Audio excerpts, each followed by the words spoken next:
So following on from my video of Together in Electric Dreams, using just this iPad, I thought I'd give you an explanation of how I put it all together. Now I've got all my synth parts here, and well, drum synth here. I've used a normal electric bass sound, the P bass, which is very good, and various other things, including a guitar sound. And then all my vocal parts, those are the Love Never Ends, and I've recorded lots of parts of that. And then there's the main vocal down the bottom here in light blue. So just going back to the beginning. Now, lots of people say they don't want drums on the intro, they don't want drums here, they don't want drums there, but actually the best policy when you're doing something like this is to use something where you've got the drums there as a backdrop, even if you're not going to use them, and it just tightens up the rhythm of the other parts. So just listening to the drums on their own, here we go, they're soloed out here. Note the amount of reverb on those drums. Actually, that was a feature of the 1980s, was lots and lots of reverb and effects on drums. Recording acoustic kits, I don't tend to use any if I can avoid it. So there's my edit window. I've just pressed edit on there. Just looking at one bar, bars 17 to 18, or just bar 17 really. I've got kick, snare, with hi-hats going tit, tit, tit, tit. So what I've done is I've played that in. You can see that the notes are different lengths. This one's only a short note, but actually with drum sounds it doesn't make any difference. You can hit a sound, you can hold the key, or you can just tap it lightly. The cymbal, there we go, the cymbal sound keeps going even though I've released my finger, or whether I've held it down. There's absolutely no difference at all. So if I just go back into the main window and then click the drum symbol at the top, you can see my my drum pad that I used. And what I did was I had my kick drum and my hi-hat together, just with my index and last fingers, and then I had my index finger on the hi-hat ready for when I move to the snare.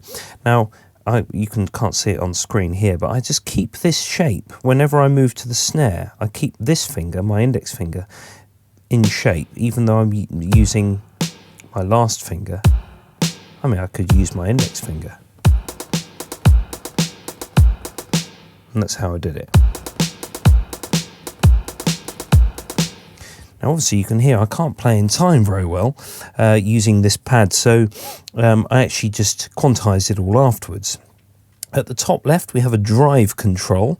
That is really for making it's more like a compressor really.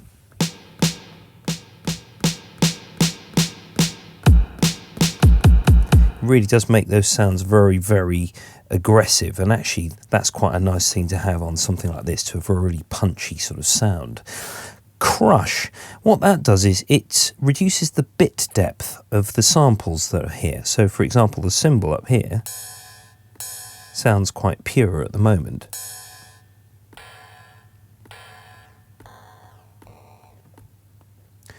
But as you raise the crush control, you reduce the resolution of that cymbal. Now this is harking back to the early days of sampling, where there were actually restrictions on the bit depth. So 16-bit is CD, for example, but some of the samplers in the early days were only 8-bit.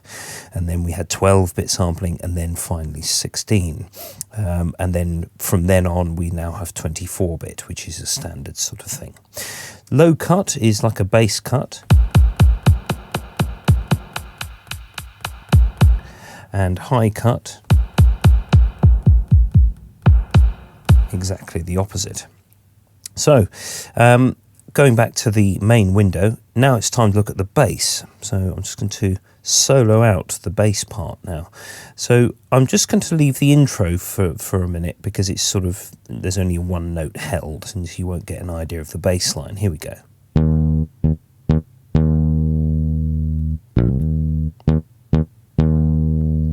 Now, as a bass player, I played this in from beginning to end. You can see that it's one track that's different.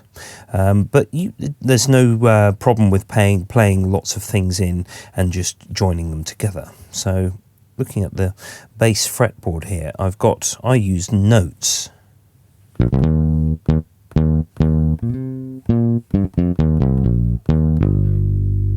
It's a very realistic bass sound, actually. I've got a Fender Precision and it doesn't sound a million miles off that. So you can either do that or use chords. Now, I had to set this to E flat major, and the way you do that is the spanner symbol right at the top here, and then I don't know if you can see it on the phone there. Yes, you can, yeah. Key signature E flat major. That determines the chords that are going to be available to you. So auto play 1 it doesn't take me far off what I've got. Your smile, and it's the time to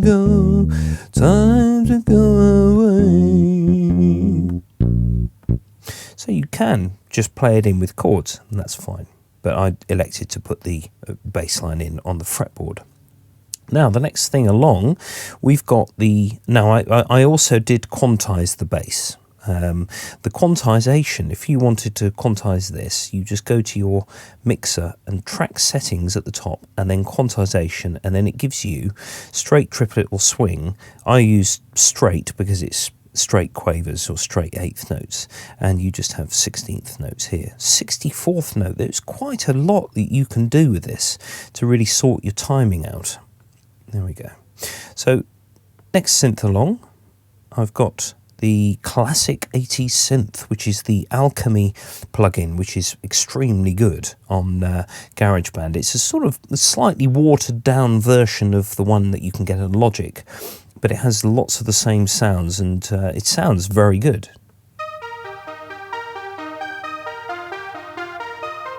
Now, I played this in as well. If I just click on that and go to edit, you can see it in a bit more detail. There we go, there it is. And I quantized this as well, and some of the notes were a little bit short. You can see this one here is a little bit shorter. Ideally, I'd like that note to be a little bit longer if I can get at it. Sometimes you have to zoom in to get that fine control. There we go. So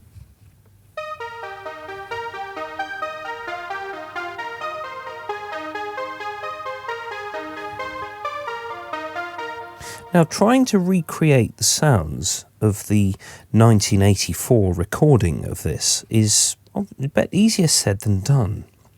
Now, the thing is not to worry about it too much. If you're trying to emulate a sound absolutely as it was, you're just copying something rather than making something that's newer. Now, the way that I made this sound a little bit, the way I tried to get this close to the original was actually to use more than one synthesizer to try and get that sort of overall wash. So if I just zoom in on the front here. Now, if I just solo out the synths themselves, I had 1, 2, 3, 4 things at the beginning, including a Fender Rhodes, which I really find can fill out something because it's relatively unobtrusive in itself if it's just on its own. So it actually works well as a backdrop. Here are the synths on their own.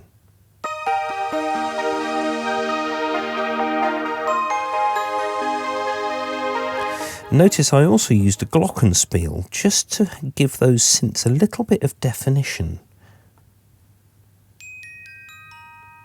Now, the Glockenspiel, I found this by accident, really.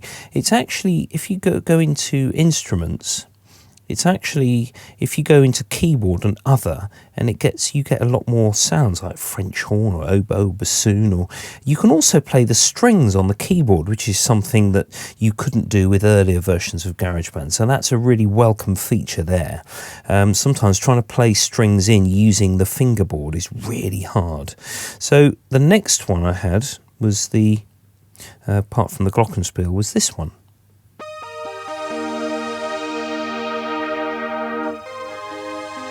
Now again, this is Alchemy. That's an Alchemy synth sound. I just went into for example, I'll show you. I'll go into the Alchemy thing. You have a joystick control which allows you to find a sound.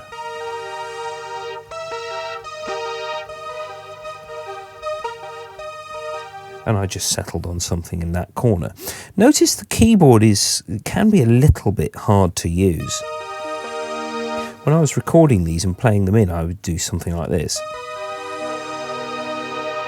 So I had wrong notes, but I just kept going thinking, well, actually, I can look at those afterwards. Now, on that subject, if you are looking, let's say we're at bar 33, for example. When you're going through to edit your things, you can see all the notes here. Now, if I move one of those, there we go. If I close that down, you can instantly see that there's a problem. So it's quite good when you're looking through the synths, having quantized them, just to think, well, actually, I'm going to go through and have a little look, and stuff will rear its ugly head. I mean, there's this one up here. I'm not sure what that one was. It could be just a top note that I had. It's just well, it's a note that works. It's a note that goes with the key we're in, so I'm not going to worry too much about that. So the electric piano sound really did give me something just to bind everything together at the beginning. And it also has that sort of tremolo feature that the Fender Rhodes used to have, where it basically just flings the sound from left to right and back again. So other sounds, I had this sound here.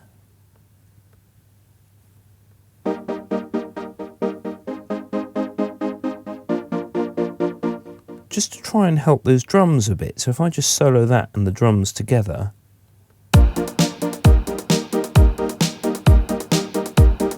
it really binds those drums out a bit. Okay, now for the audio section. I've also put some other effects in there in the keyboard sounds, but I'm actually going to show you the effects on the lead vocals because there's quite a few of them. If you listen to the vocal on its own, it is very, very compressed. There we go. Just wait for it to come up. There we go. I only knew you for a while. I never saw your smile till it was time to go away. Now, the ambient sound from the mic, there's quite a lot of noise there. Don't forget, we're using the internal mic here. Now, if I drag this all the way up so that we've got the maximum zoom, I could actually take... Oh, be careful when you do this. You might actually move the track itself, but there is a command that allows you just to trim the end off. The only trouble being with that is that you'll take the breath away before the phrase, but the best thing to do is to listen to it. I only knew... No, I want the breath. There we go. I only knew you for a while. There we go. Now, looking at the range of controls that I've got here, if we go to the mixer panel, and then you get this sort of load of dials on the left here, including track volume and track pan, and the fact that it's soloed is highlighted there. We've got lots of plugins, masses of plugins on this. That's partly the preset that was made available on the vocals. Now, we've got a compressor, first of all. If I just open that, you can see that I've got compressor threshold up here, the ratio, attack, gain, and mix. Now, mix is how much of the compressor is in the mix. I'll just set it to 100 because that's what I'm using. I'm using the compressor sort of standalone. The compressor threshold here is the level at which that compressor kicks in, and it's always measured as a negative value, whereas 0 is the maximum and minus 90 is the minimum.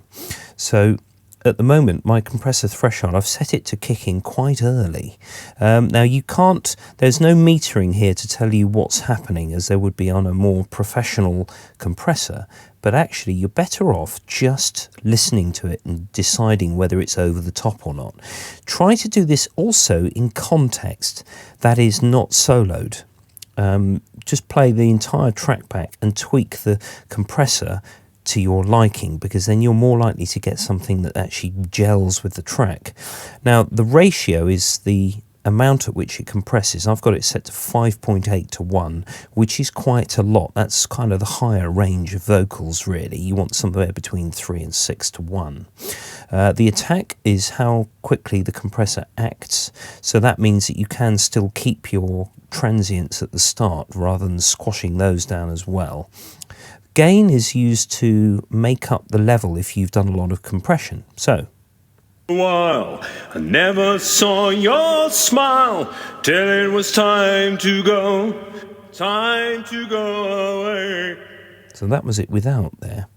I just played you the section without the compressor, and what I'll do is I'll kick it in after a bar or two. I only knew you for a while. There it is. Never saw your smile. So it actually brings up those low-level sounds a bit better. So I've got Effect EQ as well, which is like that's built into the vocal mic. If I just click on the vocal mic section there, this is what you would see when you were recording. It gives you a tone control, and that's what Effect EQ is. It also gives you a reverb pitch control. Now this is something where you can actually regulate the, it's a bit like auto-tune, and it kind of works okay. I've just got it set, well in fact I think it was set like that anyway, but it's, you know, once again, if it sounds a little bit weird, you can just get rid of it. So I'll just go back into the main window, there we go, and go back into Effects, Plugins and EQ. I've got the enhanced tuning. That's what, notice there's no drop down arrow there because it's part of the sound, like on the mic page you've just seen. So Effect EQ and enhanced tuning are part of the original sound. Note that nothing's recorded that way. You can actually undo everything. It records the sound dry and then gives you a range of options afterwards. Then we've got overdrive. I mean, if I was to put that on the vocals, for example. Till it was time to go away. Yeah, okay. So there's that. We shan't use that here, but you know, if you're recording something, you know, the way you want that sort of classic overdriven vocal sound, there it is. Track reverb. There we go. Now, we got a range of controls here showing the reverb that you can have, the amount of pre-delay, and that's if you get a sort of, you get the reverb that comes in after a certain time. The spread is how much it's spread over the stereo image. Reverb time, obviously the length of the reverb. The high cut, whether you want all the sibilants to be reverbed as well. Ideally for vocals, you don't really want that because you get this sort of horrible sort of treble wash. You want just a sort of a darker reverb, so that's the reason that's set there. Then we have a dry signal level, which you want at as high as possible, 100%. Then wet, 53%. This is quite reverby. The general rule of thumb is if you set a load of reverb, just set it again so that it's sort of half the value that you set in the first place. It's a good rule of thumb that. It means you're not overdoing reverb. Sometimes it's hard to recognize, but comes as a surprise. See, that's a little bit better, but again, do this in context. So there's your track reverb, and then lastly, I've got a visual EQ, which is rather a pretty little diagram, where I've actually compensated for the lack of extreme top end with the mic on the iPad by just boosting it. It was quite a lot, actually. Be careful with that, though, because you can hear the hiss when the vocal track comes off. But again, we're using a free... essentially a free bit of software with a mic that comes with a device. So, you know, there's quite a lot of degrees of cheapness here. Cheap but good. So now I'm going to actually solo out the vocals, the backing vocals that I did. So here we go. Love never ends. So there we go. And we'll always be together. The lower bit. I recorded 3 of each part here, so that I've got 3 of those first vocals. And I'll just, there we go. So I'll just zoom out here so you can see. Love never ends. You can hear the pitch correction there. I wasn't aware that that was on there. But anyway, that's what I've done there. The 1, 2, 3 vocals I've panned left, centre, and slightly to the right. Not full hard left and right, but just a nice stereo spread. Love never ends. Now, while I'm here, I'm just going to take that enhanced tuning off those, because that's not very nice. So we go back. Love never ends. Much nicer, that's better.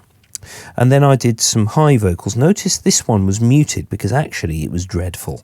So I just decided not to use that one. I've got all sorts of other things, including the main vocal harmony there as well. So there is a general overview of what I did with this tune, and actually I cut and paste those backing vocals. Now at the end, at the very end, you can create a fade. Now if I just single click on here and then click automation, you can see that I programmed in a general fade out, and I did it the same on all the tracks. There is no way of globally doing this, but you can just do it on all the tracks individually, and it has the same effect. So it's not a loss at all. So the way you do this is let's say on this track here, I wanted to do something different at the end. There's a pencil tool at the top here where you can actually touch points in, and then you can vary the level up and down like that. So it's quite a powerful thing, really. I'll just undo those things. There we go. The undo button is a very useful addition to any editing sort of page on this thing. So at the end, it just fades out.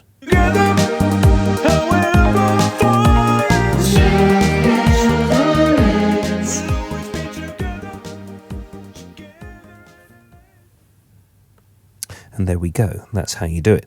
You can, there is a way of doing a master track. Now, this is something that I've seen done before, where you go back into the main window and you have something called effects here. Now, what that does is it brings up this page at the bottom where you can do all your sort of, your filtering and all that sort of.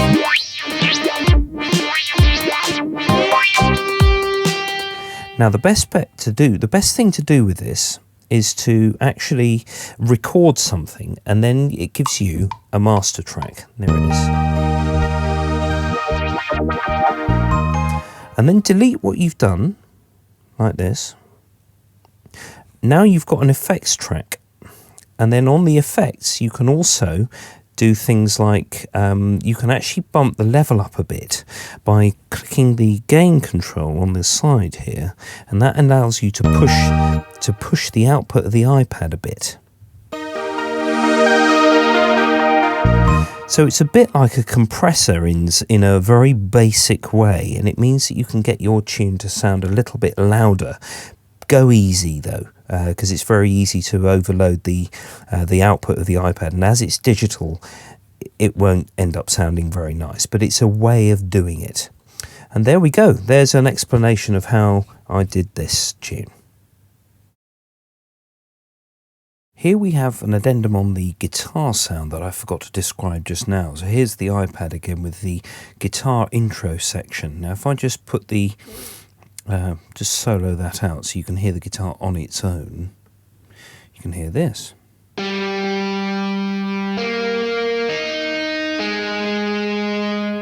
Now that's not bad, especially when you hear it in context. It does work. You know, if I just go back and play that.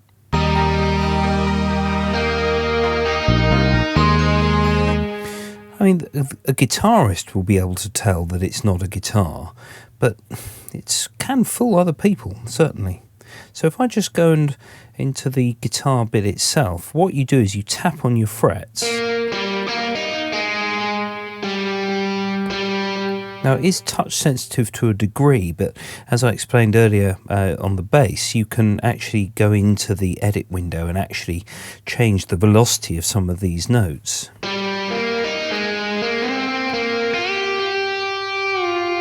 And you can bend strings.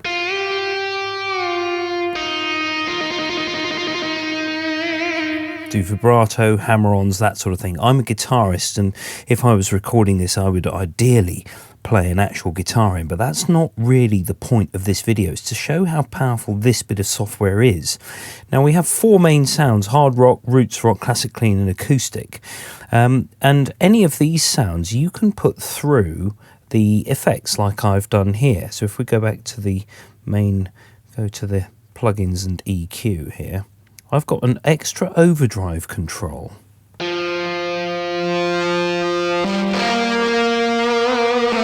So you can actually add extra distortion, and you can actually take some of that extreme top end off as well, which can make the thing sound a bit more realistic. Especially when it's buried deep in a mix, you can hear that guitar a little bit better. And then there's a visual EQ here that I've also put in. So there is an explanation of how you can get your guitar parts to sound quite realistic. You can go in and adjust the part itself if you want to. So if I go into the window here, you can see that my guitar notes are stored as standard notes. And then you also have chords down here, where you can actually just put chords in as well as individual notes. And you have a range here of 24 frets, which you would get on a more modern sort of electric guitar. Fender Strat or a Tele's got 21 or 22 frets. So you've got the complete range there, and as before, you can adjust with the pencil, you can put other notes in, that sort of thing. So the one thing you can't do on this is to adjust the bends. If you listen to the this part in just soloed, you've got this. That sound there, if I just go into edit, that is a bent note. It's not an F, it goes up to a G, and you can't adjust that. There's no way of adjusting that. So what you have to do is to make sure that you bend it right in the first place. But apart from that, there's a lot that you can do with this. There's the velocity as well. Now, you're not hearing much dynamic range there at the moment because of the overdrive effect that I've put on it. But really, that's it. It's so clever, and there's so much you can do with it. Now, the solo section that I did, where it just breaks down.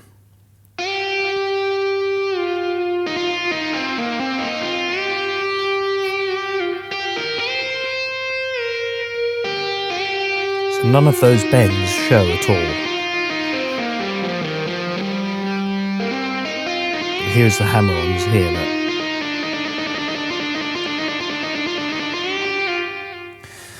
Now, that doesn't really make an awful lot of sense on its own, but when you put it with the drums, it brings, because the rhythm of the guitar, I didn't quantize this because I wanted those hammer-ons to be quite free as they are on the recording.